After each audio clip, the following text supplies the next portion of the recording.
आमीन। जोर से बोलिए आमीन। आमीन। हालेलुया। हालेलुया। अगर हम ऐसे करके भी बोले तो भी यूट्यूब वाले उतनी ही आवाज़ सुनेंगे, क्योंकि जो माइक है वो अलग से हमने लगा रखा है। इसलिए यूट्यूब वालों से निवेदन है कि आपके पास जो संदेश हमारा पहुंचता है वो इस माइक के अलावा भी पहुंच जाएगा। लेकिन ये आवाज़ है हमारे प्रिय भाई बहनों के लिए, क्योंकि ये लाउडली यहाँ पर है। आज हमने लाउडली नहीं बनाया इसको, क्योंकि हमारा परमेश्वर की ओर से हमने 2 दिनों की संगति के लिए परमेश्वर से समय लिया है। एक तो शनिवार रात की प्रार्थना के लिए, और दूसरा सब्बत के दिन की प्रार्थना, जो लाउडली हम स्पीकर को लगाते हैं और लगाएंगे भी और रुकेंगे नहीं प्रभु की महिमा करने के लिए। लेकिन जो बाकी के हमारे दिन हैं उसमें हम गुप्तली जो पर्सनली प्रार्थना रहती है इसी रीति से प्रार्थना करेंगे, ताकि हम किसी को परेशानी ना दें। जैसे हम किसी से परेशान होते हैं वैसे हम भी किसी को परेशानी नहीं देते। लेकिन जो परमेश्वर का वचन है उसको बांटने के लिए चाहे हमें किसी भी हद तक जाना पड़े, हम जाएंगे। आमीन। हालेलुया। तो इसी दौरान हमें जोर से बोलिए एक बार हालेलुया। हालेलुया। हालेलुया। हालेलुया। आमीन। आपने हाथ तो उठा ही नहीं अपने, बोलिए तो हालेलुया। हालेलुया। और इसीलिए हम परमेश्वर का बहुत ज्यादा धन्यवाद करते हैं जो आप अभी इस समय जो हमारे इस यूट्यूब चैनल के द्वारा देखते हैं, आप सभी के लिए भी, और जो बाद में भी इस वीडियो को आप देखते हैं, आप सभी के लिए हमारा निवेदन है कि क्योंकि इसको एडिट किया जाएगा, वीडियो को एडिट किया जाएगा, क्योंकि ये संदेश है लाइव इतनी देर पूरा क्लियर नहीं चल पाता, हमारे पास उतनी सुविधा नहीं है। क्योंकि आज जो जल्दबाजी में हम अमून के भी गए प्रार्थना संगति करने के लिए, और संगरूर डिस्ट्रिक्ट की वहाँ पर मीटिंग थी, तो इसके लिए हमारे पास समय बहुत कम था। जो भाई बहन साथ में गए थे, हमारे पास समय बहुत कम था। आते ही प्रार्थना प्रेयर टावर में प्रार्थना भी करनी है सभी के लिए, बहुत सारे निवेदन होते हैं जिनको हमें पूरा करना होता है, बहुत सारी विधियां हैं जो परमेश्वर की है ना उसकी हजूरी में रह के हमें करनी होती है। तो उपवास में प्रार्थना है, यदि प्रार्थना नहीं करेंगे तो उपवास रखने का कोई फायदा है ही नहीं। इसलिए हमें प्रार्थना के लिए थोड़ी देरी होगी, इसलिए हम 7:05 पे हम लाइव कर पाए। और इसी दौरान आप जो लाइव इस प्रार्थना को सुनते हैं और इस भारत देश के अंदर, आप सभी के लिए निवेदन है कि आप अभी जो सुनते हैं अभी के लिए जो संदेश है, लेकिन बाद में आपके लिए होगा जो आप अभी सुनते हैं। प्रभु यीशु मसीह के नाम में आप सभी को सलाम, जय मसीह की, आदाब, नमस्ते, जो भी आप कहना चाहते हैं। प्रभु की हजूरी में प्रार्थना भवन पेंतीकोस्टल प्रेयर टावर विलेज कानकवाल में आपका स्वागत है। और आप सभी को हम धन्यवाद कहते हैं और शुक्रिया अदा करते हैं कि आप इस समय प्रार्थना में हाजिर हैं। और जितने मौजूद हैं यहाँ पर, हम सभी का धन्यवाद करते हैं, आप सभी भाइयों का, बहनों का, बेटियों का और जवानों का। हम परमेश्वर के वचन में बहुत सारी बातों को सीखते हैं और जे हम देखते हैं किस कदर परमेश्वर एक ऐसा परमेश्वर है जो अपने लोगों को बिल्कुल अच्छा भला देखना चाहते हैं। आमीन। आमीन। देखो, परमेश्वर हमारे जीवन से एक भक्ति का भाव प्रकट करते हैं और वो हम देखेंगे परमेश्वर के वचन के बीच में से। आमीन। हम जानने के लिए तैयार हैं तो अपने हाथों को उठाइए। आमीन। हम अपने हाथों को उठाए हैं क्योंकि हम परमेश्वर की हजूरी में उसके वचन को जानने के इच्छुक हैं, क्योंकि परमेश्वर अपने लोगों को बताती है। जैसे स्कूल में हाथ उठाने के लिए कहते हैं कि बताओ किसको याद है, तो वो कहते हैं हाँ मुझे याद है मास्टर जी। आमीन। तो वो उठाते हैं तो उसी को कहते बेटा आगे आ जाइए, आप बोल दीजिए। इस रीति से हमें परमेश्वर के वचन में सीखना है। और पूछते हैं कि किसी ने और ज़्यादा कोई सवाल पूछना है क्या, तो आज भी दिन में बहुत सारी बातों को देखा गया और सुना और समझा गया, सीखा गया कि अगर किसी का सवाल है तो हाथ खड़ा किया। हमने भी खड़ा किया हाथ, तो हमने भी उन पूरे डिस्ट्रिक्ट के संगरूर जिला के पास्टर साहिबानों को बताया कि जैसे आप यहाँ पर मीटिंग करते हैं वैसे ही आप हमारे पास में भी आके मीटिंग किया करें, क्योंकि जब हम इकट्ठे होकर बैठेंगे तो कितना ही आनंदित हमारे लिए, आपके और मेरे लिए ये समय होगा मेरे लिए। आमीन। तो उन्होंने कहा हम जरूर इन बातों को स्मरण में रखेंगे और अगली जो मीटिंग है विलेज कानकवाल में ही हम करेंगे। हालेलुया। तो इसके दौरान हम परमेश्वर के वचन में से बहुत सारी बातों को सीखते हैं। परमेश्वर हमारे जीवन में भक्ति का भाव प्रकट करना चाहते हैं। आज भक्ति तो करती है लेकिन भक्ति का भाव किसी को पता नहीं है। आमीन। तो ये है, इसका भाव सभी को पता है। आमीन। कोई 50 रुपए का होगा, कोई 40 का होगा, कोई 70 का होगा, कोई 80 का होगा, भाव पता है। लेकिन भक्ति भाव, इसका भाव ये नहीं है कि भक्ति भाव उसको मोल लेने, भक्ति को कोई मोल नहीं ले सकता। इसीलिए भक्ति भाव हम जानेंगे क्या है। क्या आप में से कोई जानता है? हालेलुया। हालेलुया। आमीन। आमीन। आप में से कोई जानता है क्या? आमीन। एक बार जोर से बोलिए हालेलुया। हालेलुया।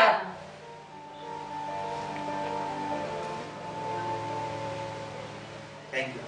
आपकी आवाज आ रही है हालेलुया। हालेलुया। धीमी सी आवाज आ रही है, इसलिए जोर से बोला करें हालेलुया। हालेलुया। आमीन। आमीन। और इसीलिए हम परमेश्वर के वचन के बीच में से बहुत सारी बातों को सीखते हैं, जानते हैं, जो इस समय देखते हैं। आपकी और मेरे लिए बेहद कीमती बात है। जय देखकर यहोवा ने बुरा माना, क्योंकि न्याय जाता रहा। आमीन। परमेश्वर किसी बात के ऊपर बुरा मानते हैं जब लोगों के बीच में से न्याय जाता है। तो हम बहुत सारी बातों को सीखे हैं परमेश्वर के वचन में से। आपने भी आज तक बहुत सारी बातों को सीखा है प्रभु की हजूरी में आकर के। तो भक्ति भाव क्या है? न्याय की बातों को अपने जीवन में ग्रहण करने का। आमीन। आमीन। भक्ति भाव क्या है? भक्ति भाव है अपने आप को परमेश्वर के साथ जोड़ लेना। भक्ति भाव है अपने काम से अलग होकर प्रभु के लिए समय निकालना। भक्ति भाव है अपनी इच्छाओं को त्याग करके परमेश्वर की आराधना, भजन बंदगी करना, कीर्तन करना, उसका शब्द गाना भी तो भक्ति भाव के बीच में आता है मेरे प्रिय। आमीन। आमीन। हमारे जीवन में जब हम परमेश्वर के आगे दुहाई देते हैं तो कई बार हम बोलिए, हाथ जोड़िए सभी जन ऐसे।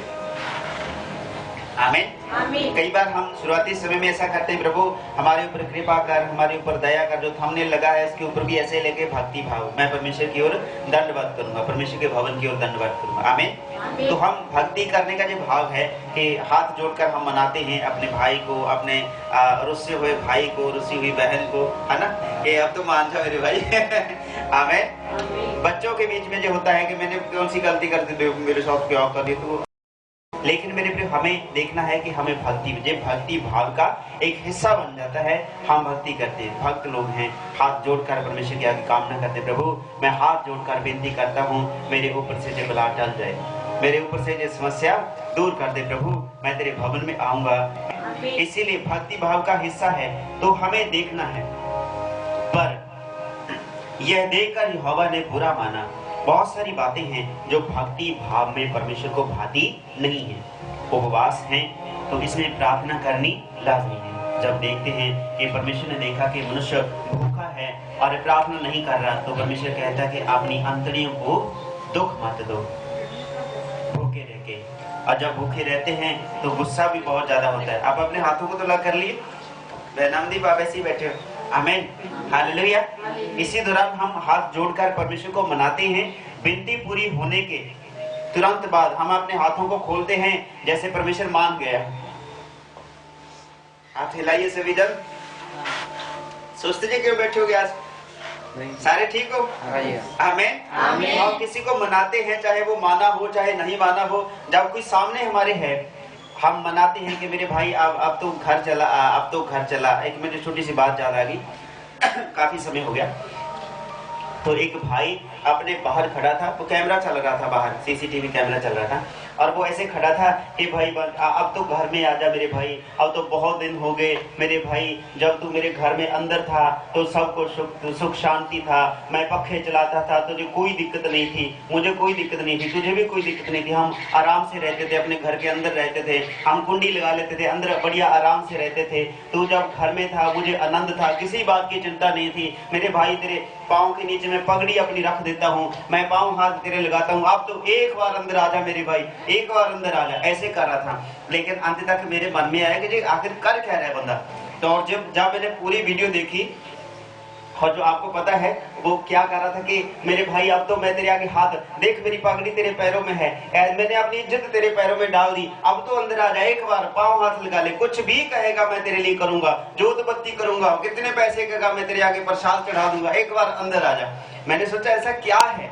जब मैंने पूरा एंड तक वो वीडियो देखा तो जो मीटर नहीं होते, मीटर वो पहले अंदर लगे हुए थे, अभी बाहर लगे हैं, क्योंकि उस मीटर में वो कुंडी लगा लेता था हमें, क्योंकि अब जब बाहर चला गया तो कुंडी लगनी होगी बंद।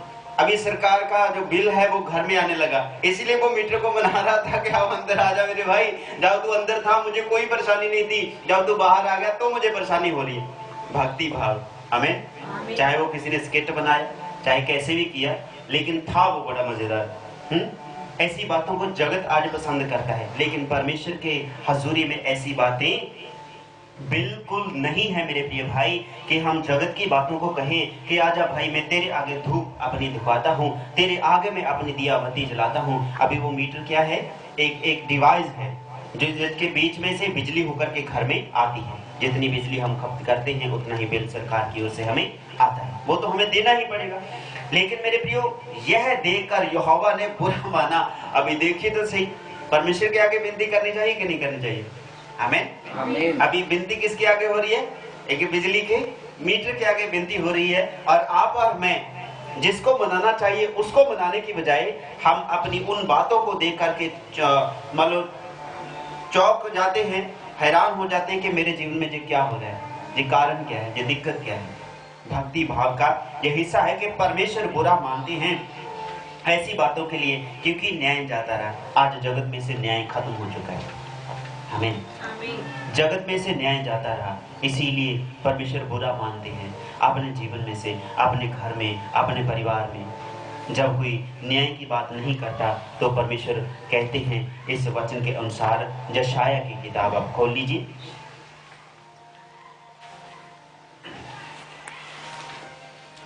उनाहठ अध्याय उसका 15 आयत हम पढ़ेंगे। हाँ, सच्चाई खो गई और जो बुराई से भागता है वह शिकार हो जाता है। अभी देखिए आप इन बातों को कि जो सच्चाई है खो गई है, कहीं पे खो गई है। भक्ति में क्या होता है? सच्चाई होती है कि नहीं? आमीन। पंजाबी में आपको बताते हैं, यशाया नबी की किताब 59 अध्याय उसकी 15 आयत निकालिए।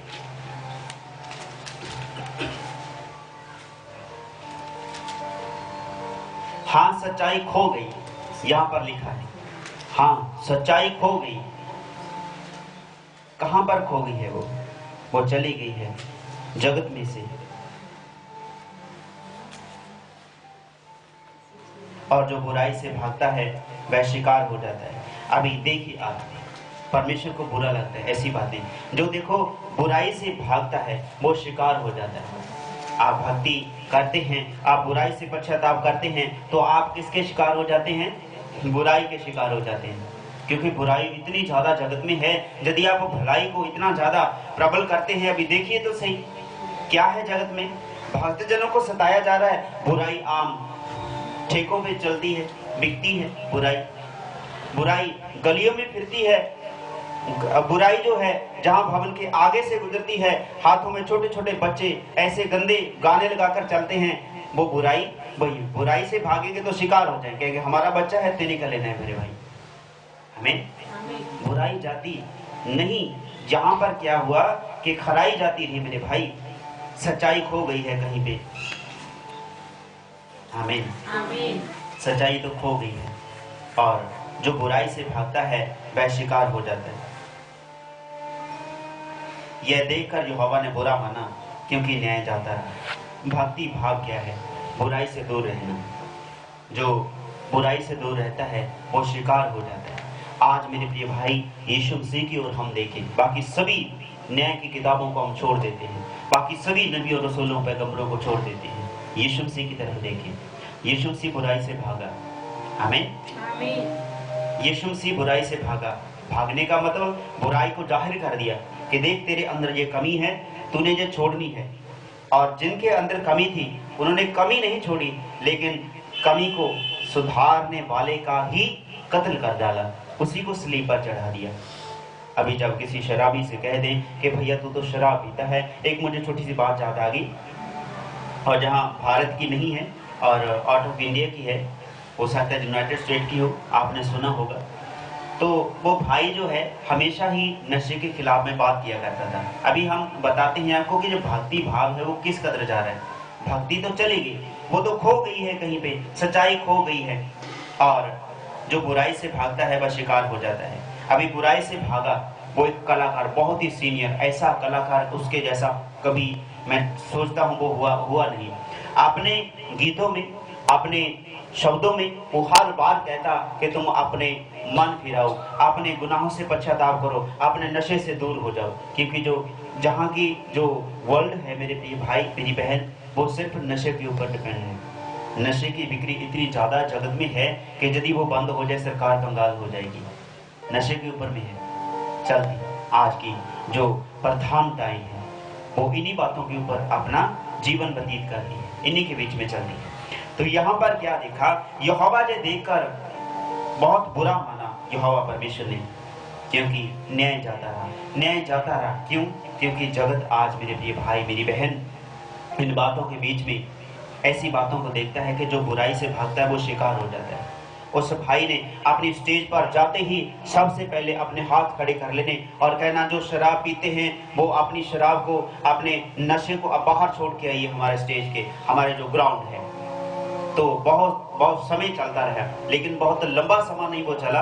और उसके विरोध में जब वो कहीं पे स्टेज पे जाता, उसको पहले धमकियां मिलनी शुरू हो जाती कि आज यदि तूने ऐसा बोल दिया तो आज तेरा हम तुझे छोड़ेंगे नहीं। जो नशे के व्यापारी थे, जो धर्म के ठेकेदार थे, तो वैसा ही आज भी तो होता है, आज भी वैसा ही होता है। यदि आप सत्य का प्रचार करते हो तो आपको मारने की धमकियां मिलने लग जाती हैं, आपको घर से निकालने की धमकियां मिलने लग जाती हैं, आपके परिवार को अन्न दाल बंद करने की धमकियां मिलने लग जाती हैं। कारण क्या है? सच्चाई तो जाती रही। आमीन। सच्चाई तो जाती रही, बुराई से भागने वाले शिकार हो जाते हैं। जय देखकर यहोवा ने बुरा माना, क्योंकि न्याय जाता रहा। जब उस भाई ने कुछ समय व्यतीत किया और एक दिन उनको ईमेल आया कि जिस जगह पे आज तू अपनी उस स्टेज पर चढ़ेगा, यदि आज तूने नशे के छोड़ने के लिए कोई बात कही तो मेरे हाथ में वो रफल होगी, मेरे हाथ में वो पिस्टल होगा, आज मेरी गोली तुझमें लगेगी।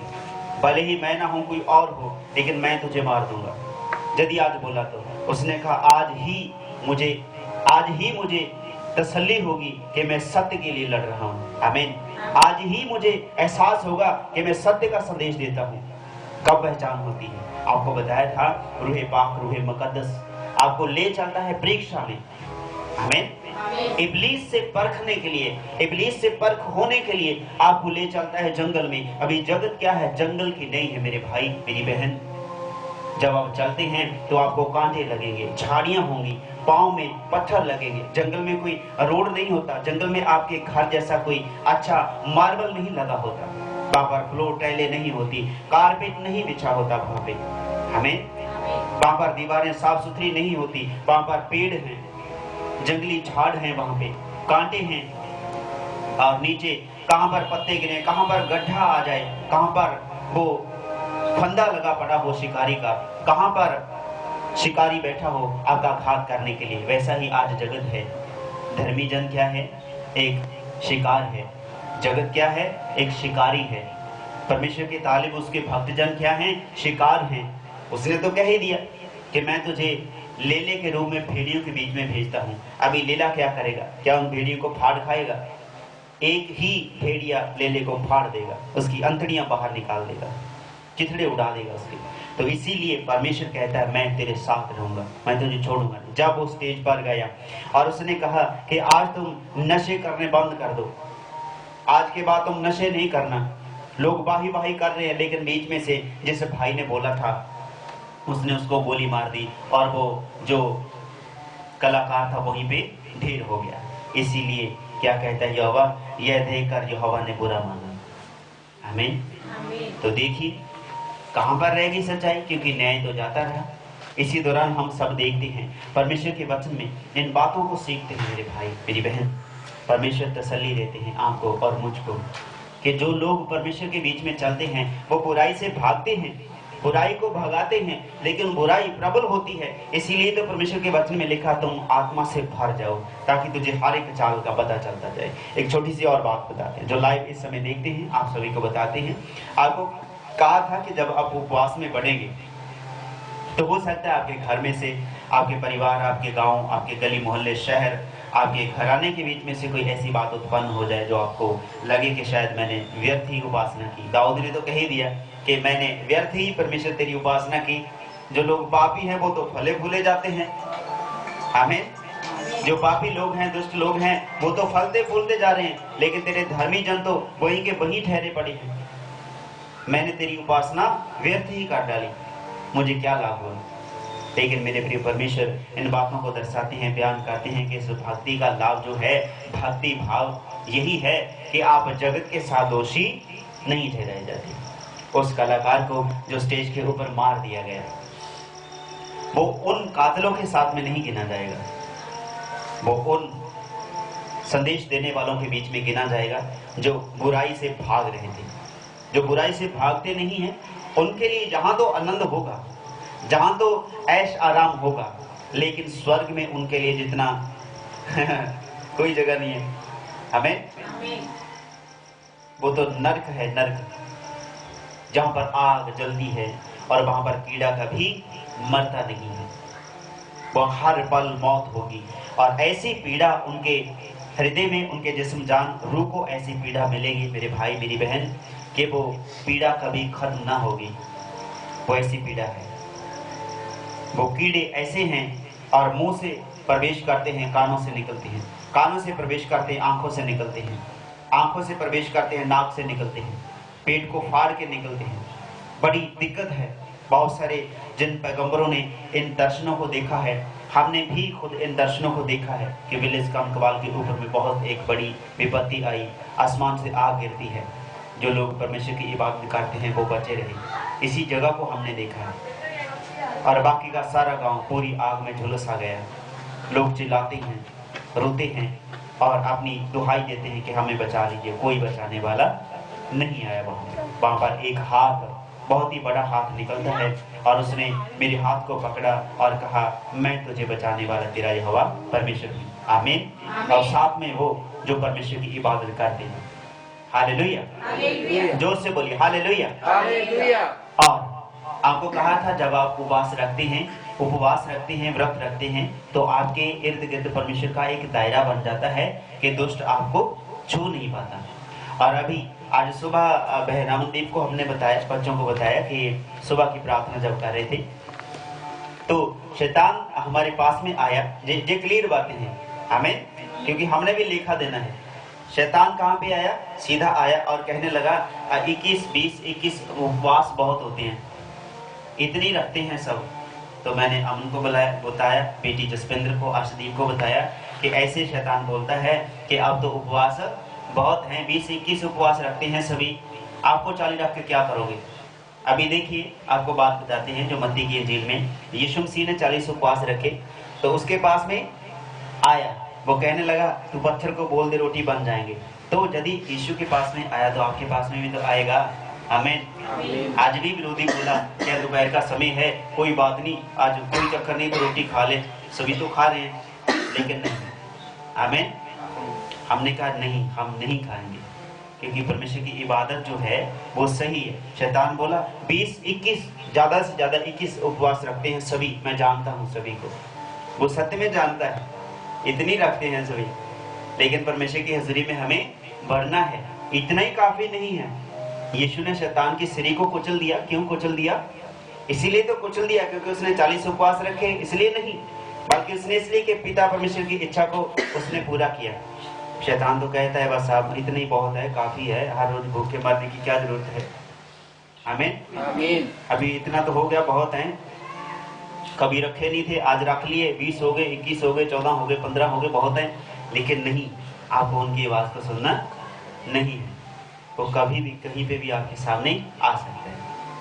और कई बार हमने मन में आज सुबह, आज दोपहर की प्रार्थना के समय दौरान आते आते वहाँ उनसे परमेश्वर ने मन में डाला कि इस बात को बता दें कि कहीं आप उनके हथकंडे में ना आ जाओ। उस जंगल में परमेश्वर भेजते हैं कि इनकी बातों ये देखकर यहोवा को बुरा लगा। परमेश्वर ने बुरा माना, क्योंकि न्याय तो जाता रहा, खराई जाती रही, सिधाई तो जाती रही मेरे भाई, हमें भलाई तो जाती रही। और जहां पर लिखा है हाँ सच्चाई खो गई है। अभी देखिए खोई हुई चीज ढूंढी जा सकती है, हमें इसलिए उसको ढूंढना है हमें। परमेश्वर ने कहा मत्ती की इंजील में कि सबसे पहले स्वर्ग के राज्य की खोज करो, फिर बाकी वस्तु ढूंढ रहे हैं। सत्य की खोज करो, सत्य को जानोगे तो तुम्हें सत्य आजाद करेगा। इसलिए जो लाइव आप इस प्रार्थना को सुनते हैं, देखते हैं, अभी जो परमेश्वर का संदेश है, शैतान क्या कहता है कि अभी बहुत उपवास हो गए, रोज रोज भूखा मरने की जरूरत नहीं है। आपकी आंतड़ियां कमजोर हुई। मैं डरा नहीं रहा आपको, सभी को मैं सत्य बात बताता हूँ। ये मेरे साथ पहले भी बहुत बारी हुआ है। आंतड़ियां कमजोर हो जाती हैं जब आप हार्ड खाना खाते हो, तभी जब आप गर्म पानी पीते हो, इसलिए गर्म पानी हम लेते हैं, आपके आंतड़ियां मालूम सहल जाती हैं, वो अंदर से ठीक रहती हैं। तो मेरे भाई मेरी बहन, जो आप अभी लाइव इस प्रार्थना को देखते हैं, सुनते हैं, आप सभी के लिए संदेश है। आपकी आंतड़ियां कमजोर होती हैं, आप में गुस्सा आता है, आप में भ्रम पैदा होने की जो है वो शैतान आपको ले चलता है। शैतान ने हमसे क्या कहा कि अब बहुत हो चुका, 20-21 उपवास रखते हैं सभी। और परमेश्वर यीशु मसीह के पास में जब शैतान आया था, मैं जानता हूँ, शैतान क्या कह रहा है कि मैं जानता हूँ यदि तू जहाँ से नीचे कूद जाएगा तो मैं जानता हूँ, लिखा है कि स्वर्ग के फरिश्ते तुझे हाथों में उठा लेंगे, तुझे चोट नहीं लगेगी। आमीन। आमीन। तो वो क्या है, वो शैतान जानता है। जब वो पतरस के पास में और पौलुस के पास में वो दुष्ट आत्मा सामने आया जिस लड़की में थी, और वह कहने लगा, मैं जानती हूँ, जे देखिए, जे है सच्चे परमेश्वर के भक्त। हमें वो दुष्ट आत्माएं जानती हैं आप कौन हैं, वो आपसे डरती हैं, क्योंकि वो आपसे डरने लगी हैं। आप उपवास में हैं, प्रार्थना में बढ़ रहे हैं, भक्ति में बढ़ रहे हैं। तो आपको बताते हैं, जब आपके जीवन में आपका शरीर कमजोर होता है, हमने पहले आपको बताया था कि मैंने कुछ बच्चों को, अपने आप को भी बिल्कुल कमजोर देखा शारीरिक रूप से। हमें शारीरिक रूप से कमजोर देखा, आत्मा में बलवान है, आत्मा में इतना कि शैतान यदि सामने है तो हमें घबराहट नहीं होती, दुष्ट को खदेड़ देते हैं। शरीर कमजोर है, भारी चीज उठा नहीं सकते, कोई दिक्कत नहीं है। हमें कोई दिक्कत नहीं है, शरीर कमजोर है। इसीलिए तो संत पौलुस कहता है, मैं तब ही बलवान होता हूँ जब मैं शरीर में कमजोर होता हूँ, आत्मा में तब बलवान होता हूँ जब मैं शरीर में कमजोर होता हूँ। इसलिए शरीर की चिंता ना करें। और मेरे प्रिय भाई मेरी बहन, जब आप जोर से खांसोगे तो आपके खांसने में आपको ऐसा लगेगा खून आ रहा है, तो ये अंतड़ियां कमजोर हो जाती है। इसीलिए परमेश्वर की हजूरी में आप परमेश्वर के पवित्र आत्मा से भरते जाइए, और ज्यादा भरते जाइए, और ज्यादा भरते जाइए, ताकि ये शरीर नाशवान है, इसकी चिंता मत करिए। हमें इसीलिए आप अभी डरने तो नहीं लगे। हमें आप जब आत्मा में बढ़ोगे तो आपका शरीर यदि काट कर फेंक भी दिया जाएगा तो भी आपको चिंता नहीं है। यदि आपके सर से लेकर पांव तक आपको चीर भी दिया जाएगा तो भी कोई दिक्कत नहीं है, क्योंकि आत्मा में बलवान है। हम किस में जीते हैं? आत्मा में जीते हैं। आत्मा में हमारा जीवन है, आत्मा में हमारा खाना पीना है। मेरे भाई मेरी बहन, जब शरीर में लोग जीते हैं तो शरीर को कष्ट होता है, तो आत्मा तो उसके आस में पास में भटकती नहीं है। पवित्र आत्मा उसके आसपास में भी रहता नहीं है। आत्मा कहाँ पे रहता है? जहाँ आत्मिक मन है, आत्मिक तन है, आत्मिक बुद्धि है, आत्मिक सोच है, विचार है, आत्मिक नजर है, आत्मिक सुनने के कान है, आत्मिक हृदय है। आत्मा है वो परमेश्वर। इसलिए उसके भक्त जन भी आत्मा और सच्चाई से उसकी भजन बंदगी करें। तो शैतान क्या कहता है? अभी बहुत है, 20-21 उपवास बहुत होते हैं, बस इतनी रखियो, आगे बढ़ने की जरूरत नहीं है। लेकिन हम आगे से आगे बढ़ते जाएंगे। हमारे प्रिय भाई बहन तो एतवार का भी, शब्द का भी दिन जो है उपवास रखते हैं, तो धन्यवाद करते हैं। और यदि आपको दिन में कोई कई बार दिक्कत हो तो आप रात का उपवास रखें, ताकि आपको पता चले कि परमेश्वर कैसे यीशु से इतने दिन रह पाए हैं बिना भोजन के। आमीन, हालेलुया, हालेलुया। लेकिन पता कुछ नहीं चलता, क्योंकि आत्मा इस कदर भर देता है कि पता ही नहीं चलता रोटी खाई है या नहीं खाई है। आमीन। तो उपवास में चलने का एक सबसे बड़ा जे आशीष आपके जीवन है कि भक्ति के भाव को आप जान जाओगे। यीशु की भक्ति को, उसकी कुर्बानी को आप जान जाओगे कि यीशु ने कैसी कुर्बानी दी। सबसे पहले तो अपने आप को भूखा रखा उसने, कि कहीं मेरा मन किसी जगत की लालसाओं के बीच में अच्छे अच्छे भोजनों में तो नहीं पड़ा। अच्छे अच्छे स्वादले भोजनों को तो लेने के लिए, ग्रहण करने के लिए तो नहीं स्वाद जब पड़ा, उसकी लत तो नहीं मुझे लग पड़ी। उसने सब भोजन छोड़ दिया। तो जब भोजन छोड़ा तो कहीं पर वो किसी शावर में नहीं बैठा जाके यीशु से, किसी अच्छे घर में नहीं बैठा जाके कि जब मेरा जी करेगा गर्म गर्म पानी आएगा और मैं मुंह हाथ धोऊंगा और नहा लूँगा। और कोई वहाँ पर वॉशिंग मशीन नहीं पड़ी थी। आज सुबह की एक छोटी सी बात बताते हैं। चर्च का एक छोटा सा दरी का टुकड़ा पड़ा था और बहन को बताया कि इसको धोने वाली है, कल को मशीन चलाऊंगी, कल को मशीन में डाल दूंगी। तो मैंने कहा भाई सब कुछ मशीन में डालना है तो खुद का क्या करना है, एक को धो दीजिए। हमने दोनों ने मिलकर उस दरी के टुकड़े को धो दिया। है ना आत्मिक रीति? हालेलुया। नहीं तो हम कहते थे इसी को अभी धो, थापी उठा, साबुन उठा, सर्फ उठा, अभी धो इसको। नहीं, हमें सहज से चलना है, आत्मिक रीति से चलना है। यदि एक कमजोर है तो दूसरे को लेके चलना है। इसीलिए हमने आपसे कहा कि यदि कोई उपवास रखता है वो उपवास रखेंगे किनके लिए? जो नहीं रख रहे हैं। जो अच्छे भले हैं वो प्रार्थना करेंगे किनके लिए? जो बीमार हैं, जो कष्ट में हैं, जो लाचारी में हैं। प्रभु ने कहा मैं तुझे इसलिए स्वस्थ रखा हूँ, इसीलिए तुझे बढ़ती में रखा हूँ ताकि तेरे पास में जो गरीब हैं, तेरे पास में जरूरतमंद हैं, उनकी जरूरत पूरी की जाए। यदि आत्मा में आपके पास में बल है तो अपना बल अपने पास ही सीमित मत रखिए। यीशु मसीह ने अपने बल को अपने तक सीमित नहीं रखा, बांटता फिरा भीड़ में, बांटता फिरा रोगियों के बीच में, बांटता फिरा उन शराबियों के बीच में जो कोढ़ से भरे पड़े थे। पापियों को चंगा करने के लिए, शुद्ध करने के लिए अपनी पवित्रताई को, लोगों को पवित्र करने के लिए अपनी पवित्रताई को बांटता फिरा। ये है भक्ति भाव। आमीन। आमीन। तो भक्ति भाव क्या है? अपने आप को दूसरों के लिए दे देना। भक्ति भाव क्या है? अपने खुद के भोजन को और दूसरे के लिए इस्तेमाल करना, अपनी बुद्धि को दूसरों की भलाई के लिए इस्तेमाल करना। ये है भक्ति भाव। आमीन। परमेश्वर कब दुखी होते हैं यह देखकर यहोवा ने बुरा माना, क्योंकि न्याय जाता रहा। भक्ति भाव है न्याय करने का। आमीन। जोर से बोलिए हालेलुया। हालेलुया। भक्ति भाव की बातों को हमें जानना है। भक्ति भाव में बहुत ज्यादा आते हैं। आज पहला भाग है तो इसीलिए थोड़ी सी बातें हम करते हैं। आपको बताया था वर्शिप, आराधना और परमेश्वर का वचन और प्रार्थना, हम तीनों एक साथ करते हैं तो हमारे जीवन में बड़ी आशीष परमेश्वर देते हैं और बड़ा अनुग्रह परमेश्वर का रहता है। उसकी चंगाई, उसका छुटकारा हमारे जीवन में अपने आप बना रहता है। जब हम परमेश्वर की इबादत करते हैं, उसकी हजूरी में बने रहते हैं। एक बार पंजाबी बाइबल में पढ़ दीजिए 15 आयत को। सच्चाई गुण है ਅਤੇ ਜਿਹੜਾ ਬਦੀ ਤੋਂ ਨੱਠਦਾ ਹੈ ਉਹ ਆਪ ਨੂੰ ਸ਼ਿਕਾਰ ਬਣਾਉਂਦਾ ਹੈ। ਯਹੋਵਾ ਨੇ ਵੇਖਿਆ ਅਤੇ ਉਹਦੀ ਨਿਗਾਹ ਵਿੱਚ ਇਹ बुरा ਲੱਗਿਆ। आमीन। हाँ, सच्चाई खो गई और जो बुराई से भागता है वह शिकार हो जाए। बुराई क्या है? बदी है, बदी, शारीरिक कामनाएं। आमीन। शारीरिक कामनाएं, जो इनसे भागता है वो शिकार हो जाता है। कैसे? अभी देखिए। अमन जी आप जहां पे आइए। हालेलुया। और आप जब ये लाइव सुनते हैं आप गौर से देखना, क्योंकि जे शारीरिक है। आत्मिक रीति से हम शारीरिक विधियों को जानेंगे, थोड़ा सा जानेंगे।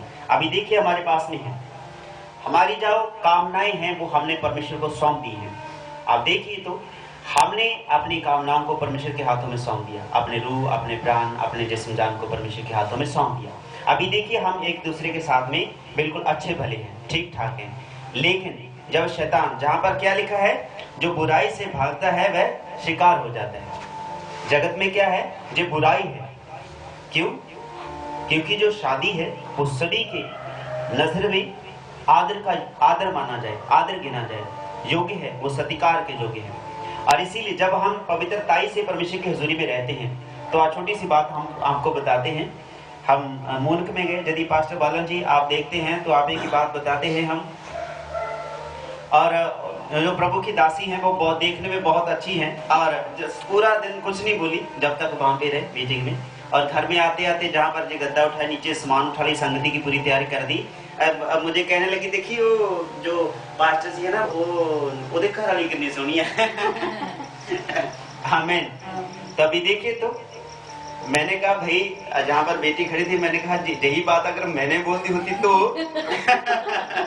अब चलिए भाई जाके हालेलुया। तो यही बात अगर मैंने बोल दी होती, क्योंकि मैंने तो वहीं पे रहा उनके पास में, वो बहन इतनी अच्छी है, फिर मैंने इसको समझाया ऐसे नहीं बोलते। आमीन। वो अच्छी है, बहुत ही सुंदर है, खूबसूरत है परमेश्वर की आत्मा में। आमीन। क्योंकि वो वचन में इतनी ज्यादा प्रबल है और उसने अपने पति को भी कई बार डांटा हमारी नजर के सामने। आमीन। इसीलिए यदि यही बात आत्मिक रीति से हम नहीं देखते तो ये क्या हो जाता है, बुराई बन जाती है, बदी बन जाती है। हालेलुया। ये है परमेश्वर की हजूरी में चलने का अभिषेक। तो मन खुश होता है ऐसी बातों से कि, और वचन में लिखा कि तू अपनी पत्नी को अपनी बड़ी समान रख। और बहुत सारी बातें हैं जो कभी मीटिंग हुई परिवार की तो हम आपको बताएंगे कैसे हमें रहना है परमेश्वर की हजूरी में। तो परमेश्वर बात करते हैं और कई बार हमारे जहन में जो बातें आती हैं, बहुत सारे लोगों के मन में विचार होते हैं कि जैसे पास्टर जी से बात परमेश्वर करते हैं कि हमसे करेंगे। और बहन आप सुन रहे हैं, बहन सर्वजीत, हमें हालेलुया। और एक बार मैं ध्यान में ला दूं और जो देख रहे हैं अभी, बहन सर्वजीत आप देख रहे हैं हमें, मेरे पास मैसेज में आ गया, ईमेल आ गया आपका।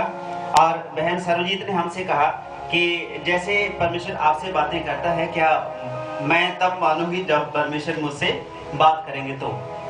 और देखिए परमेश्वर उनसे अभी बातें करने लगा है। बोलिए हालेलुया, हालेलुया, हालेलुया, हालेलुया। और हम जो परमेश्वर की हजूरी में हैं, हमारे जीवन में ऐसा अनुग्रह रहता है जब आप परमेश्वर के दास की नहीं, परमेश्वर के दास यीशु मसीह की नहीं, अपने जीवन को व्यतीत करना शुरू कर देंगे। भक्ति भाव आप जान लेंगे। आप अपनी ज्ञान इंद्रियों को जब परमेश्वर के हाथों में सौंप देंगे। संत पौलुस कहते हैं, आपको कई बार बताया हमने, कि अपने अंगों को पाप के हथियार होने के लिए ना सौंपो। अब आप प्रभु में नई रीति से चल पड़े हो, एक नई आत्मा की लिखती के ऊपर चल पड़े हो। अभी आपको क्या करना है, आत्मिक रीति से अपने आप को परमेश्वर के हाथों में, धर्म के हथियार, पवित्रताई के हथियार परमेश्वर के हाथों में सौंप देने। अपने आप को, अपने हाथों को पवित्र अंग देने, अंग बनने के लिए, पवित्र हथियार होने के लिए, परमेश्वर के हथियार होने के लिए दे दिया। कि जब ये हाथ उठे किसी पर दोष लगाने के लिए नहीं, बल्कि उठे तो परमेश्वर के, प्रभु यीशु के नाम में मैं शैतान को कहता हूँ निकल बाहर हो जा हमेशा के लिए। Hallelujah, hallelujah. परमेश्वर के वचन में लिखा, वो अंगुली करता है और बिजली आकाश से वहां पर आकर के गिर जाती है। यीशु मसीह ने जब जक्कई की तरफ देखा तो उसकी तरफ सिर्फ गौर करके देखा। आमीन। ध्यान में आ रही है सभी बातें। भक्ति भाव आपको बता रहे हैं, जो पहला भाग आज है। क्योंकि भक्ति भाव कोई एक छोटी सी बात नहीं है मेरे प्रिय भाई मेरी बहन, कि परमेश्वर कैसे बात करते हैं। भक्ति भाव तो इतना बड़ा है, इसकी व्याख्या पूरी बाइबल शुरू से लेकर के आखिर तक यदि आप करें तो भक्ति भाव को समझना बहुत मुश्किल है। लेकिन कुछ अंश यदि आपके जीवन में आ गया तो आपको ये अहम बातें आपके जीवन में आएंगी। सचमुच ये परमेश्वर है जो मुझसे बातें करता है। जब आप वचन पढ़ते हैं तो वचन के द्वारा परमेश्वर आपसे बात करते हैं। यदि आप पर कोई बुराई आ पड़ी है तो परमेश्वर कहते हैं, यहोवा जे देखकर बुरा माना, यहोवा को जे देखकर बुरा लगा, यहोवा ने बुरा माना जे देखकर, क्योंकि न्याय जाता था। जब न्याय जाता है तो अपने हाथों को, अपनी जुबान को, जो मेरे प्रिय आज जगत है, जगत की बातों के लिए अपनी जुबान को दे चुका है। वो कहता है कि जी फलाना वो है, जे हो गया, जे हो गया, वो हो गया, तू ऐसा। वो बातें हैं, अधर्म के हथियार बनाकर लोगों ने अपने आप को दे दिया शैतान के हाथों में। तो जब हम परमेश्वर की हजूरी में आते हैं तो परमेश्वर आपसे बातें करते हैं, तो अपने जुबान को परमेश्वर के अंग होने के लिए, उसके पवित्र हथियार होने के लिए अपने आप को सौंप दें। जब जुबान से बोले तो प्रभु के वचन को बोले, जब जुबान से बोले प्रार्थना करें, दूसरों के लिए शांति और सलामती की बातें बोले। आमीन। तब विरोधी आपसे जलन रखनी शुरू कर देगा। किन में नहीं बनती है? रोशनी और अंधेरे में। बोलिए तो सही, किन में नहीं बनती है? रोशनी और अंधेरे। हाँ, रोशनी और अंधेरे में नहीं बनती। यदि इस लाइट को हमने बंद कर दिया तो अंधेरा तुरंत पलक नहीं झपकने देगा, तुरंत आ जाएगा अंधेरा।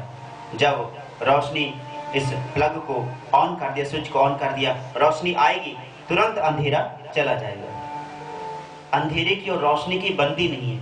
इसीलिए जब आपके हृदय में वो पवित्र आत्मा परमेश्वर का आ गया तो आपके जीवन से वो अंधेरे की बातें, जो दुष्ट के विचार हैं, वो जाते रहेंगे मेरे प्रिय भाई। आमीन। यह है भक्ति भाव। भक्ति भाव क्या है कि जब रोशनी हमारे जीवन में आती है, अंधेरा चला जाता है। वो वचन है परमेश्वर का। जब रोशनी हमारे जीवन में है तो अंधेरे की तो सारी बातें चलेगी। आमीन। परमेश्वर से हमने पिछले दिनों बैठ के निरंतर प्रार्थना की कि प्रभु, दोबारा फिर से, पहले भी आपको बताया लेकिन उसके बाद में भी हमने प्रार्थना की कि प्रभु, अगर आपने झाड़ू बता दिया कि नाली में लगा हुआ है, अगर प्रभु आप और भी कोई बात देखते हैं तो हमसे क्लियर करें। हमें दृष्टांत में बात मत करें। हमें दृष्टांत में बातें ना करें हमसे। प्रभु आप बिल्कुल क्लियर बताएं कि कहीं कोई कमी है, कहीं कोई कमजोरी है, तो प्रभु आप हमें क्षमा कीजिएगा और हमें जरूर इन बातों के बीच में आप हमें बहुत आय से भरें। यदि कहीं भी कोई कमी देखता है तो हमसे बातें करें, दृष्टांत में नहीं प्रभु, सीधी बातें हमसे करें। तो वो सीधी बातें करता है मेरे प्रिय भाई, मेरी बहन। आमीन। कब? जब आप भक्ति भाव को जान जाएंगे, जब परमेश्वर की वचन की महत्ता को जान जाएंगे। इसीलिए हमें देखना है कि परमेश्वर, यह देखकर यहोवा को बुरा लगा, बुरा माना परमेश्वर ने। कौन सी बातों को? जो बुराई की बातें हैं कि न्याय तो जाता रहा, जो मनुष्य कहता है वो है ही नहीं, जो मनुष्य करता है वो दिखावे के लिए, लेकिन जो है असलियत में वो कुछ और ही है। हमें इसलिए हमें देखना है, जब हम परमेश्वर की हजूरी में हैं और वचन में लिखा, अपने आप को अपनी देही से बढ़कर प्रेम करो। हमें, यदि हमारा भाई जहाँ पर बैठा है तो क्या मैं अपने उस भाई से प्रेम नहीं करता?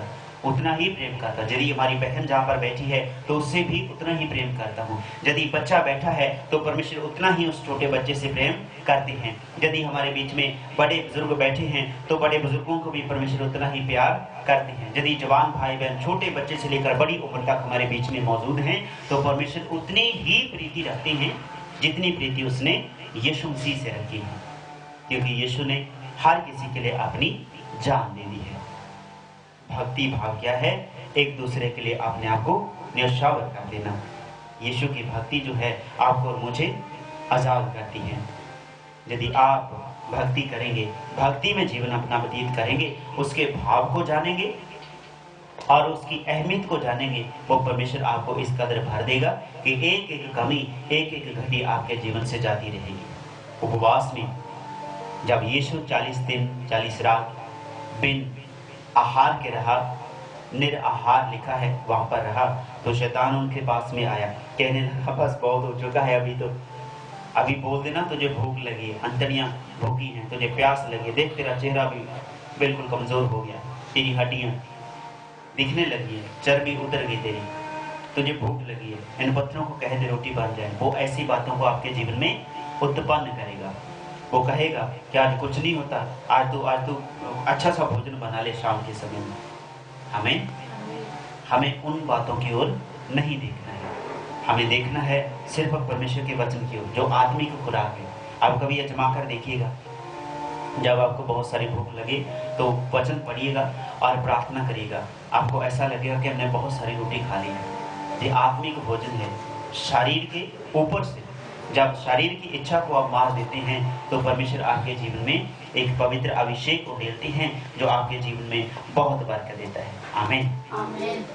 जो हमारे भाई हैं और मैसेज भेजा है कि जैन सिंह की पास्टर जी और तुसी मेरे लिए दुआ करो, और मेरे भाई जो आपकी आईडी है रामगरिया और 47 जो आपकी आईडी है, और हम आपके लिए प्रार्थना करते हैं, क्योंकि लाइव हम इसीलिए करते हैं ताकि हम देख पाएँ कि आप कौन देखते हैं और किसकी आईडी हमारे पास में आती है, किसका प्रार्थना निवेदन हमारे पास में आता है।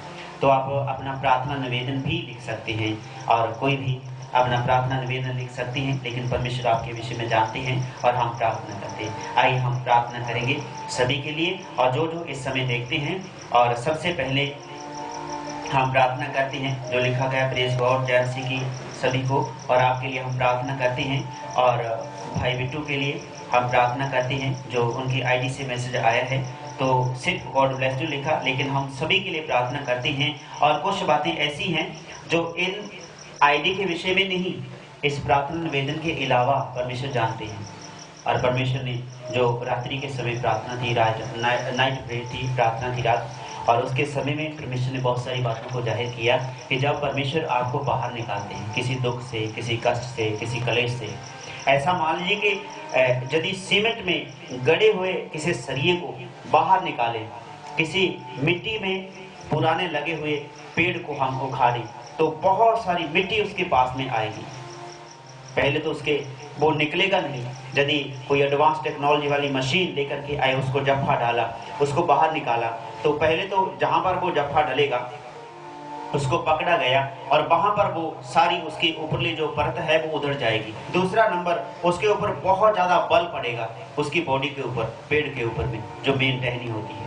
उसके बाद जब वो भी झेल गया, वो ना टूटा, तो नीचे के जो तने होते हैं बहुत सारे तने टूट जाएंगे। हमें समझ रहे आप सभी जन? हालेलुया। बहुत सारे तने उसके टूट जाएंगे। यदि तने जो इर्द गिर्द वाले कमजोर हैं वो टूट गए, तो नीचे वाला जो बीच वाला हिस्सा होता है, जैसे हम मूसली बोलते हैं, और उसको खींचा गया और वो पूरे का पूरा साथ में आया। बहुत सारी मिट्टी साथ में आती है और वो कहीं ना कहीं वो पूरी नहीं निकलती, वो टूट जाती है। हमें दोबारा फिर जब उस पेड़ को किसी और जगह पे लगाया जाता है, पौधे को, तो वो एकदम से तुरंत वो नई पत्तियां नहीं निकलती, एक बार मुरझा जाता है। ऐसा लगता है अब तो जो सूख गया, उसके पत्ते कुमला जाते हैं। इसी रीति से परमेश्वर आपको नए सिरे से जब उत्पन्न कर देते हैं, बपतिस्मा लेकर के जब आप प्रभु की हजूरी में नए सिरे से पैदा हो जाते हैं, तो हम शारीरिक व्यवस्था के अनुसार नहीं, बल्कि एक नई आत्मिक रीति के अनुसार, आत्मिक लिखति के अनुसार हम अपना जीवन व्यतीत करते हैं। एक नई रीति से शुरू कर लेते हैं। जब उस पौधे को नई जगह पर लगा दिया, तो उसको पानी दे दिया गया, उसकी देखभाल की गई, और मेरे प्रिय भाई, मेरी बहन, उसकी जो आशा थी और पूरी होने लगी, जो उसको चाहिए था वो मिलने लगा, और उसका प्रकाश जो है आपके जीवन में उड़ेला गया। जैसे उस पौधे को दूसरी जगह लगाया गया, उसने धीरे धीरे करके ऊपरले पत्ते जो झड़ गए, बिल्कुल अकेली टहनियां रह गई, सूखी टहनियां नजर आने लगी। लेकिन जब वो सूखी टहनियों के अंदर नया आहार उसकी जड़ में से मिला, उसकी जड़ कहां पर मिली? धरती पर नई बातों के लिए, नई भूमि पर उसकी जड़ लगा दी गई। उपजाऊ भूमि के बीच में उसको नया रे स्प्रे डाला गया, उसके बीच में नया आहार डाला गया, तो एकदम से उसको झेल नहीं पाया। पत्ते बेशक सूख गए, लेकिन उसके बाद जो पत्ते टहनियां निकले वो बहुत ही कोमल, बहुत ही सुंदर, पहले से ज्यादा सुंदरता उसके बीच में दिखाई देने लगी। आमीन। इसीलिए भक्ति भाव ये दर्शाता है कि आपके जीवन में यदि हम दुआ करते हैं, आपके जीवन से हर एक कमी घटी परमेश्वर निकालते हैं। आपको दर्द होता है, आपके कंधों में, आपके गले में, आपके सर में, आपके बॉडी में पेन होता है, आपके पैरों में, बहुत सारे भाई बहनों के घुटनों में दर्द रहता है। क्यों? क्योंकि परमेश्वर आपको उन बातों के बीच में से खींच रहे हैं, उस बीमारी के बीच में से खींच रहे हैं, उस पेड़ की नहीं आपको बाहर खींच रहे हैं, ताकि आपको नए सिरे से लगाकर नए सिरे से नई बातों को आपके जीवन में देख पाए, नए फल को, नई पत्तियों को। वो कोमल पत्तियां आपके बीच में देखना चाहते हैं। वो प्रभु यीशु मसीह हैं जो आपके जीवन में बेहद आशीष देखना चाहते हैं। इसीलिए हम आप सभी के लिए दुआ करते हैं। परमेश्वर तेरी पवित्र हजूरी में और जितने भाई बहन इस समय मौजूद हैं आपके प्रार्थना भवन में, सभी आनंदित रहें। हम सभी बोल के प्रार्थना करें, मेरे प्रिय भाई मेरी बहन, हम भक्ति भाव को जाने हैं, कुछ बातों को हम जाने हैं। इसीलिए जब भी हमारी प्रार्थना लाइव होती है, और वो शाम के 7 बजे से लाइव होती है, और शनिवार की प्रार्थना शाम की लाइव होती है 7 बजे से 7:30 बजे के बीच में, और एतवार की संगति कभी कभी हम लाइव करते हैं, क्योंकि उस समय हमारे पास बहुत सारी बातें होती हैं करने के लिए और समय कम रहता है। लेकिन जो समय है हमारा यही समय है, और हर शाम हमारी पर्सनली दुआ रहती है 6:30 बजे से 7 बजे से लेकर के तकरीबन। पिता परमेश्वर तेरी पवित्र हजूरी में इस समय के दौरान हम आशीष मांगते हैं। जो भाई बहन इस समय तेरी प्रार्थना में शामिल हैं, और हम दुआ करते हैं तमाम भाई बहनों के लिए जो इस समय देखते हैं, उनके घरों से हर एक बीमारी, हर एक कष्ट जाता रहे, हर एक बुरी बात जाती रहे, और यीशु मसीह के नाम में हम आशीषित करते हैं उन सभी भाई बहनों को जो इस समय कमजोरी में हैं, दिक्कत में है, परेशानी में है, तेरी आज़ादी उनके बीच में रहने पाए। और हम विनती करेंगे बहन अमनदीप के आगे आएंगे, हम मिलकर प्रार्थना करेंगे प्रभु की हज़ूरी में। और प्रभु की दासी अमनदीप आगे आए, हम मिलकर प्रार्थना करेंगे। बाकी सभी जन हम खड़े हो सकते हैं प्रभु की हज़ूरी में। यदि बैठना चाहते हैं तो बैठ के आप प्रार्थना करिए। हम आप सभी के लिए प्रार्थना करते हैं, और जिस समय लाइव भी देखते हैं उनके लिए, जो प्रार्थना भवन में मौजूद है उनके लिए भी हम प्रार्थना करते हैं। परमपिता परमेश्वर तेरी पवित्र हज़ूरी में आते हैं। इस समय के दौरान हम प्रार्थना करते हैं खुदावंद यीशु के नाम में। हालेलुया। सर्वशक्तिमान परमेश्वर तेरी पवित्र हज़ूरी में इस कदर आपके बेटे बेटियों को उंडेलते हैं। तेरे बच्चे तुझ में भरते जाएं, तेरे आनंद में भरते जाएं, तेरी हज़ूरी में इस कदर भरते जाएं। मेरे प्रभु यीशु मसीह के नाम में आशीषित करते हैं। हर एक बीमारी छोड़कर जाती है, हर एक बुरी बात तेरे बेटे बेटियों के जीवन से छोड़कर जाती रहे पिता। हमारी प्रार्थना है, हमारी प्रार्थना है, हमारी विनती है पिता परमेश्वर तेरे चरणों में। हमारी विनती है तेरी पवित्र हज़ूरी में पिता परमेश्वर। इस समय जितने भी तेरे इस वचन को सुनते हैं सभी के जीवन में हम आशीष मांगते हैं, बरकत मांगते हैं। जितनी कमजोरियां बीमारियां जकड़े हुए हैं सारी बीमारियां छोड़कर जाती रहें। तमाम तरह की बुरी अभिलाषाएं अभी इसी समय छोड़कर जाती रहें। तेरे बच्चे तुझ में बढ़ते जाएं, तेरे आनंद में भरते जाएं। और जो उपवास में खास कर हैं उन सभी के लिए हम विशेष प्रार्थना करते हैं कि आपके जीवन में भले ही शैतान आपको विरोधी आपको सामने दिखाई ना दे, भले ही आपके सामने आपसे बात ना कर पाए, लेकिन आपके भाई, आपके बहन, आपके बेटे, आपकी बेटी, आपके दोस्त मित्रों के बीच में से होकर वो आपसे बातें करता है, आपके प्रार्थना में विघ्न डालता है, आपके जीवन में कुछ ऐसी बातें उत्पन्न कर देता है कि आपको लगता है कि बस अब नहीं, बहुत हो गया। मेरे प्रिय भाई, मेरी बहन, मेरे बेटे, मेरी बेटी, हम आपके लिए दुआ करते हैं। हर एक बुरी बात छोड़कर जाती है, हर एक बुरी बात छोड़कर जाती है। प्रभु आपसे बात करते हैं, प्रभु यीशु से आपसे बात करते हैं, और वे आपसे खुश हैं इन बातों के लिए कि आप अभी प्रार्थना में शामिल हैं, आप अभी प्रार्थना को सुनते हैं। और परमेश्वर के वचन में लिखा, धन्य है वे लोग जो परमेश्वर के वचन को पढ़ते, सुनते और उस पर अमल करते हैं। मेरे प्रभु यीशु मसीह नासरी के नाम में हम आशीषित करते हैं। हर एक कमी निकल कर दूर जाती रहे, हर एक बुरी बात, हर एक इल्म जाता रहे, यीशु के नाम में निकल जाए हमेशा के लिए। रद्द करते हैं हर एक गंदी बुरी बात को जो तेरे बेटे बेटियों को सताती है, परेशान करती है। मेरे खुदावंद यीशु मसीह के नाम में आशीषित हम करते हैं। खुदावंद यीशु मसीह तेरी तसल्ली बनी रहे, तेरा छुटकारा बना रहे, तेरा छुटकारा बना रहे। खुदावंद यीशु के नाम में आशीषित हम करते हैं, आशीषित हम करते हैं। बरकत दीजिए बाप पिता।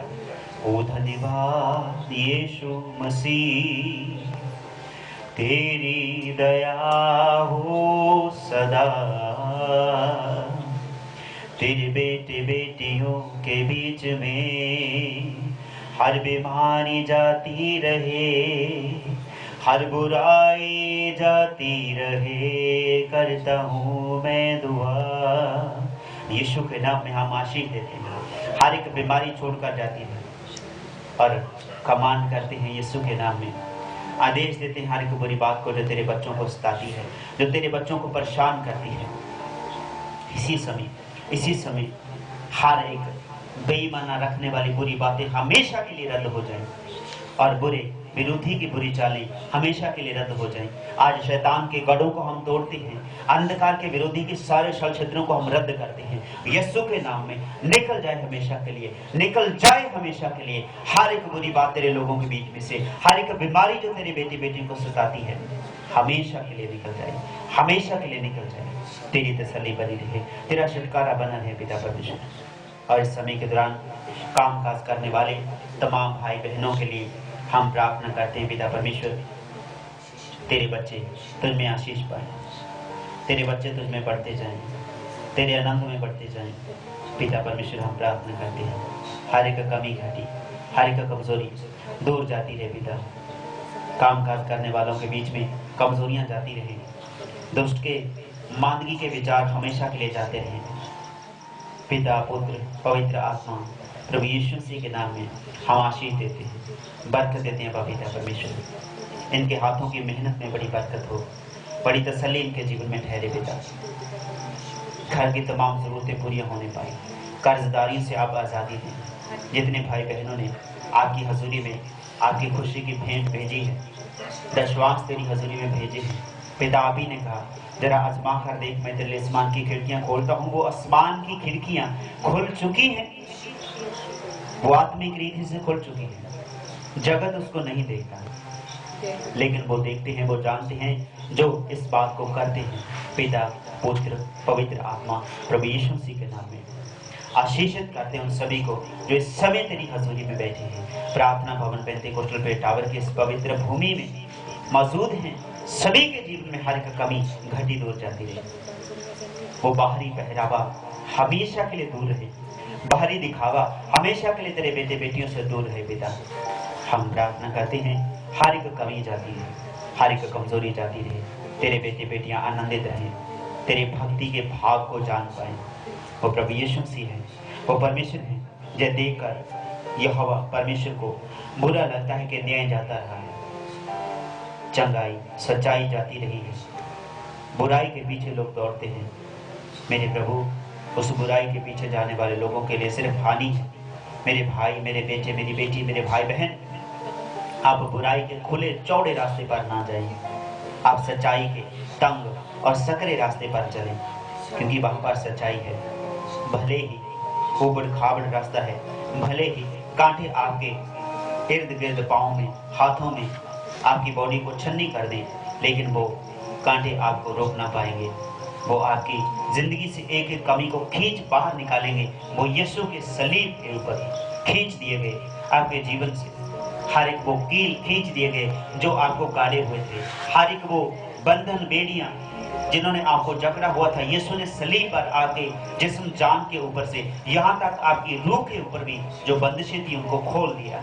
उन बेड़ियों से जकड़े हुए थे, उन बेड़ियों को तोड़ दिया है। वो यीशु है जो आपको आजाद करते हैं। मेरे प्रभु यीशु मसीह नासरी पिता, हम प्रार्थना करते हैं तेरे बच्चे तुझ में आनंदित रहें, तेरे छुटकारे में रहें, तेरी तसल्ली में रहें, तेरी रिहाई में रहें। और प्रभु जी, जितने छोटे बच्चे हैं पढ़ाई में, उनकी मदद करें पिता। तेरे बच्चे तुझ में बढ़ते जाएं, तेरी आशीष को पाएं, तेरी बरकत को पाएं, तेरे छुटकारे को पाएं, तेरी तसल्ली को पाएं। मेरे प्रभु यीशु मसीह नासरी के नाम में बहुतायत से तेरे बच्चे तुझ में भरते जाएं। आशीषित हो आप जो प्रभु की हजूरी में रहते हैं, आशीषित हो आप। धन्य है वह लोग जो प्रभु के भवन में बसते हैं। हे यहोवा, मैं जीवन भर तेरे भवन में प्रवेश करने पाऊँ, तेरे भवन में रह पाऊँ। जीवन भर मेरे तेरी सच्चाई और तेरी करुणा मेरा पीछा करेगी। मेरे प्रभु, तू मेरी मेज मेरे विरोधियों के सामने लगाता है। मेरा कटोरा भरा पड़ा है, मैं आनंदित हूँ, खुश हूँ कि तू मेरा यहोवा मेरा चरवाहा है। मुझे किसी वस्तु की घटी ना होगी। मेरे मन में नया मन डालने वाले परमेश्वर तेरा धन्यवाद। नए सिरे से मुझे जीवित करने वाले, नए सिरे से मुझे जीवन देने वाले परमेश्वर तेरा धन्यवाद। चाहे मैं मौत की बातियों में क्यों ना फिरूं, तू मेरे साथ जो है, मैं ना डरूंगा किसी बदी से, किसी बुराई से। मेरे प्रभु, तू जो हमारे साथ में है, पिता अपने बेटे बेटियों के साथ में है। तेरे बच्चे तुझ में आनंदित रहें, खुश रहें, आजाद रहें, आबाद रहें तुझ में। मेरे प्रभु यीशु मसीह के नाम में आशीषित हो आप मेरे भाई, आशीषित हो आप मेरी बहन। हम मिलकर प्रार्थना करते हैं, हम मिलकर प्रार्थना करते प्रभु तेरी हजूरी में, तेरी हजूरी में तेरे बच्चे तुझ में आनंदित रहें। हर एक कमी, हर एक घटी जाती रहे, हर एक बुरी बात तेरे बेटे बेटियों को छोड़कर जाती है, क्योंकि सच्चाई तो जाती रही।